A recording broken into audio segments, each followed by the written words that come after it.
हाय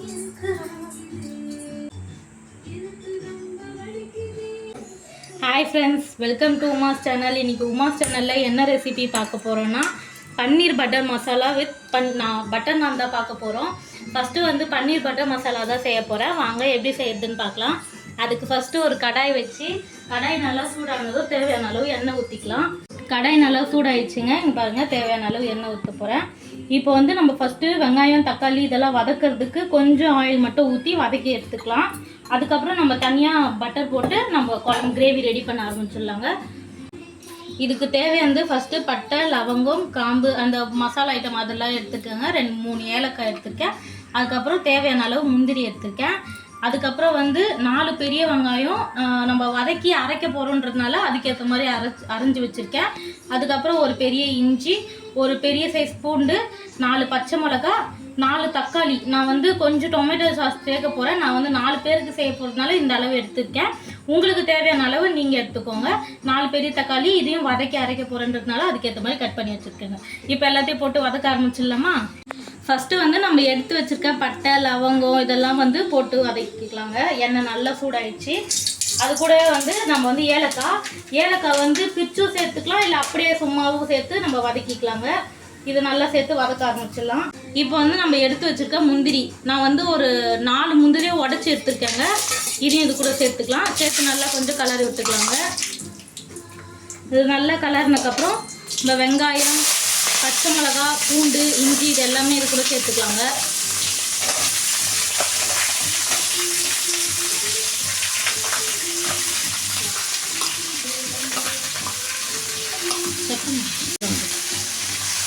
இப்போ இதை நல்லா வதக்கிக்கலாங்க।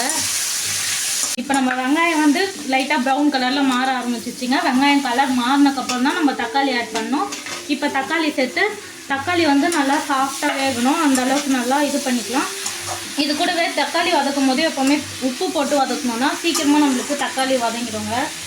நான் வந்து 400 கிராம்ஸ் அளவுக்கு பன்னீர் எடுத்துருக்கேங்க। இதை வந்து சின்ன சின்னதாக கட் பண்ணிக்கலாம்।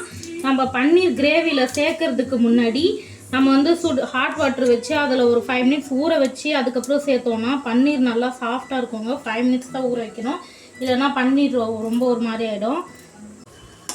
பாருங்கள் தக்காளி நம்மளுக்கு நல்லா சாஃப்டாக வெந்துடுச்சு। இப்போ நம்ம ஸ்டவ் ஆஃப் பண்ணி இதை நல்லா ஆற வச்சு எடுத்துக்கலாங்க। இப்போ இது நல்லா ஆற வச்சு எடுத்துக்கலாங்க। இப்போ நம்ம பன்னீரை சுடு தண்ணியில் ஒரு 5 மினிட்ஸ் போட்டு ஊற வச்சுக்கலாங்க। இப்போ இது நல்லா சூடு ஆறிச்சுங்க। இதை நம்ம மிக்ஸி ஜாரில் சேர்த்து இதை அரைச்சி எடுத்துக்கலாம்।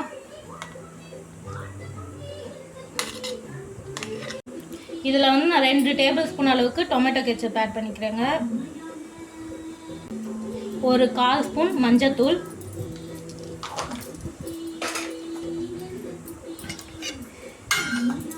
எனக்கு குழம்புக்கு தேவையான அளவு நான் மிளகாத்தூள் ஆட் பண்ணிக்கிறேங்க।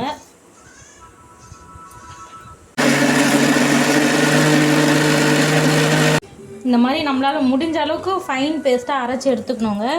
அரைச்சதை ஒரு பாத்திரத்தில் ஊற்றிக்கிறேன்।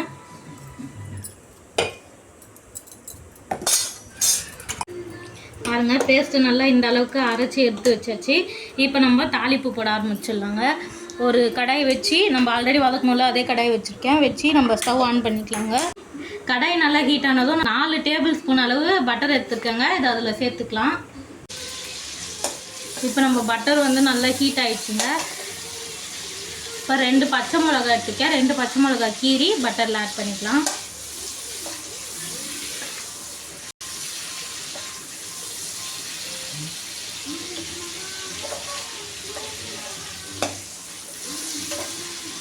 இப்போ நம்ம அரைச்சி வச்சுருக்கோங்களே அந்த பேஸ்ட்டு இதை வந்து நம்ம இந்த பட்டரில் ஆட் பண்ணிக்கலாங்க।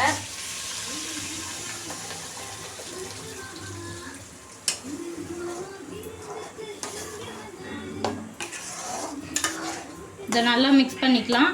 இப்போ நம்ம கிரேவிக்கு தேவையான அளவு தண்ணி ஊற்றிக்கலாங்க। ஒரு 1/2 டேபிள் ஸ்பூன் அளவுக்கு சுகர் ஆட் பண்ணிக்கலாங்க।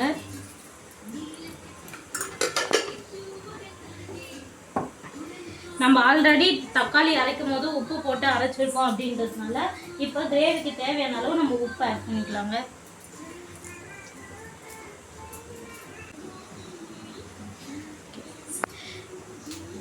இப்போது நம்ம குழம்பு கிரேவிக்கு ஃப்ரெஷ் க்ரீம் ஊற்றிக்கலாங்க. உங்கள்கிட்ட ஃப்ரெஷ் க்ரீம் இல்லை அப்படின்னா நீங்கள் பால் கூட ஊற்றிக்கலாங்க. இப்போ நான் ஃப்ரெஷ் க்ரீம் ஆட் பண்ணிக்கிறேங்க. ஒரு 3 டேபிள் ஸ்பூன் அளவுக்கு ஆட் பண்ணிக்கிறேங்க.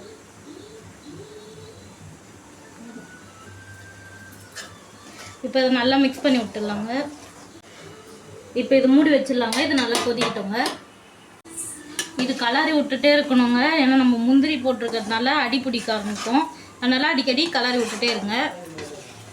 நான் நானுக்கு ஆல்ரெடி மாவு பிசைஞ்சு வச்சுட்டேங்க. அந்த வீடியோ மிஸ் ஆகிடுச்சு. நான் எப்படி பிசைஞ்சேன்னா நான் வந்து 3/4 கிலோ அளவுக்கு மைதா எடுத்துருக்கேங்க. 3/4 கிலோ மைதா எடுத்து அதில் வந்து 1.5 ஸ்பூன் அளவுக்கு ஈஸ்ட்டு, அது கூட ஒரு 1/2 ஸ்பூன் அளவுக்கு சர்க்கரை, கொஞ்சம் தண்ணி ஆட் பண்ணி ஈஸ்ட் ஆக்டிவேட் பண்ண வச்சுட்டாங்க. ஈஸ்ட் ஆக்டிவேட் ஆனோடனே நம்ம எடுத்து வச்சுருக்க மைதா மாவில் போட்டு மிக்ஸ் பண்ணி நல்லா பிசைஞ்சு எண்ணெய் தடவி மாவு மூடி வச்சுட்டாங்க. அதுக்கப்புறம் 2 ஹவர்ஸ் ரெஸ்ட்டில் விட்டு இப்போ தாங்க எடுக்கிறேன். பார்த்தாலே தெரியும் மாவு எந்த அளவுக்கு நல்லா பஃப்னு வந்திருக்கும் அப்படின்னு சொல்லிட்டு. இந்த மாதிரி வந்தாலே நல்லா சாஃப்டாக சூப்பராக வருங்க நம்மளோட நான். இப்போ நல்லா பிசைஞ்சு நம்ம நான் செய்ய ஆரம்பிச்சிடலாங்க. இப்போ நம்ம கிரேவி நல்லா கொதிச்சிச்சுங்க. இப்போ வந்து நம்ம கட் பண்ணி வச்சுருக்கோம் இல்லையா, பன்னீர் கட் பண்ணி அது ஒரு 5 மினிட்ஸ் ஹாட் வாட்டரில் போட்டு எடுத்து வச்சுருக்கோம். இதை வந்து நம்ம ஆட் பண்ணிக்கலாம். பன்னீர் போட்டோடனே ஒரு 5 மினிட்ஸ் தாங்க கொதிக்கணும். அதுக்கு மேலே கொதிக்கக்கூடாது, இல்லைனா பன்னீர் வந்து ரப்பர் மாதிரி ஆகிடும்.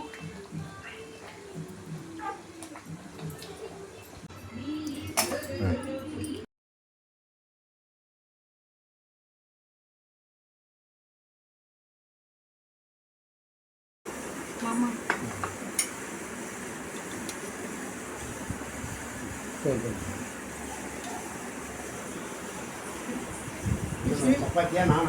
நான் மாமா நான் பன்னீர் பட்டர் மசாலா நல்லா இருக்கா மாமா?